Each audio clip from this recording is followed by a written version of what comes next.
রেজারে নিন্দে সে একটা ভিন্দে তাই আমার সমালোচনা করছেন আল্লাহ তানে উলঙ্গ বেজ্জত করছে এখন মানুষের অতোয়া দিরা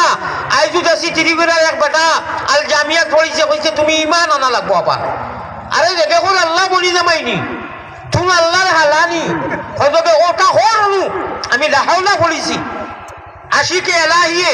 হন্তা কি অথবা দিছই আল্লাহ মাফ করুকা আল্লাহ তুমি আমি কোনোদিন কোনো একদম আতনা আলিমর মুখ ইলা শুনছি না ই মানুষে ও বেশি একবারই গেছিল বারে বন ঘুরে আল্লাহ ঘুরাইছই তুমি তৌবা করো এর বাটে মাকি তুলিও মাকে তৌবা করো তুমি যারা মাকি দোয়া কইছো জিয়া হলো মৌলানা ইয়া আল্লাহ ইয়া আল্লাহ ইয়া আল্লাহ আল্লাহ তুমি আমরা লাগি কুফর শিরিক তুমি মুলহিদ আরবিতে মুলহিদ মানে তুমি গুমরাহ পথভ্রষ্ট হয়ে গেছো আল্লাহ হেফাজত করুকা হ্যাঁ আল কিবরিয়াউ রিদাই মান তাওয়াযা লিল্লাহি রাফাহুল্লাহ মোবাইল ওয়া করবা আমার মনে তো বইছলাই নি তুমি হাত তাকি আইলা আস্তা তালে